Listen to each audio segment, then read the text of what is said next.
In a previous video, I outlined that there are 4 different components to any psychodynamic technique.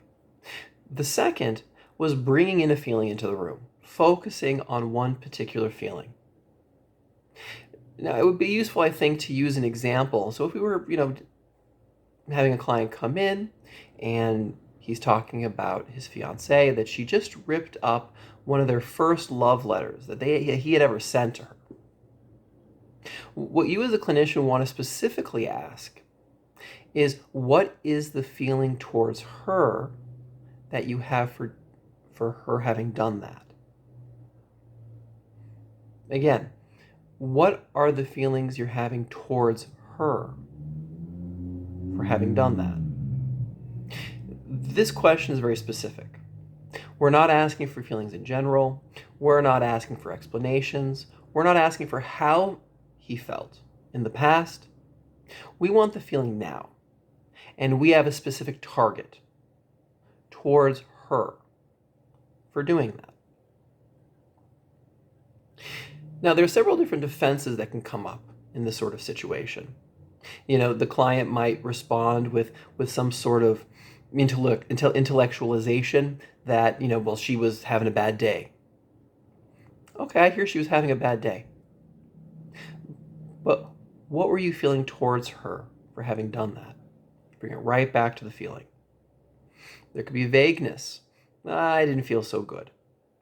There could be negation is another common defense for a situation like this. I'm not angry. It's exactly the feeling you're shooting for. That's the last thing this person is going to say right now. They're afraid of having that feeling.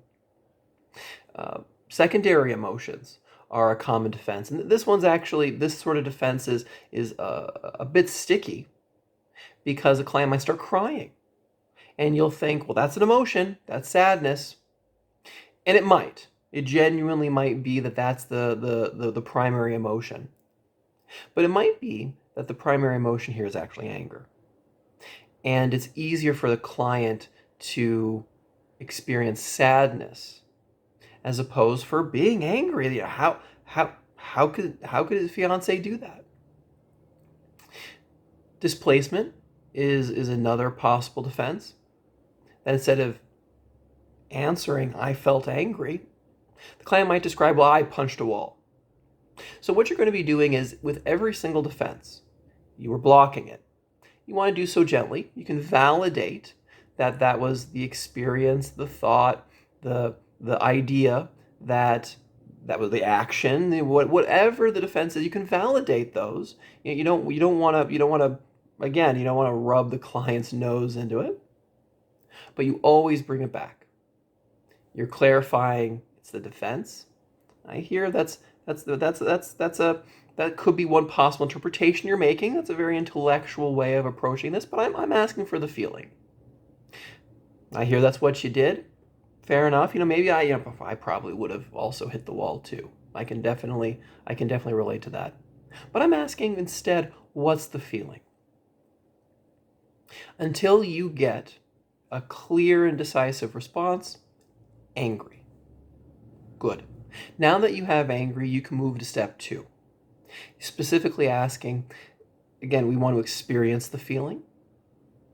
So how do you experience that feeling of anger in your body? And here again, you'll probably have lots of defenses. Some of those that I already listed off could be equally applicable here. And you're going to go through the same pattern of blocking with validation, with compassion, but yet bringing back that question. How did you experience that feeling of anger in your body? And moving to the last step of, what impulse did you feel while you were angry? What does your body want to do as you're angry? Now, there are a couple problems that you can run into with trying to approach feelings in this way. The first is in asking the question, it's very important not to be vague. What's that like? What's the feeling?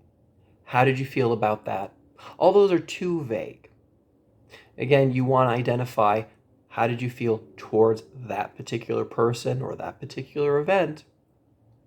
And highlight a specific aspect of that event. So in this case, well, how did you feel towards your fiance? That's the target. And then one step further of detail, when your fiance ripped up that letter. Another problem you might fall into is using the words if or any sort of conditional questions. You want to stay away from that. There's always an assumption that a feeling is there, not if a feeling is there. We always have emotions. We're always having emotions 24/7, and it might be the client's not aware of them, and you can check out my previous video to help you out with trying to raise awareness to notice emotions to begin with. But we're always assuming there's a feeling. You want to be careful not to ask for thoughts or actions. By asking for those, it might be useful, if you're trying to create, if you feel, it's useful, you're trying to create a functional analysis or a chain analysis, trying to figure out where you can better problem solve from a behavioral standpoint, that question can be useful. But by zeroing in on feelings, it is not useful because you're inviting in, what did you think about that? You're inviting in intellectualization, or what did you do? You're inviting in the defense of displacement. Another question, what was the feeling? Like I said, that could be vague, but that could also invite detachment. Again, you want to root it in the client. Or avoiding questions like, well, why did that person do that? Again, we're inviting projection. All those questions are worthwhile to ask in different contexts. Take the last example. What did the other person, why did they do that? Why do they think that? Why do they feel that? That could be useful if you're trying to enhance empathy, trying to get your client to walk in another person's shoes. That's useful. But it's not useful when your target is trying to reveal and uncover what feeling your client's having. I hope this video was helpful. If you like it, go ahead and give it a like or share it with friends. If you want to send me a comment or a message, you can do so in the comment box or check out my website and shoot me an email. And if you want, you can support my work on Patreon. I'll see you in the next video.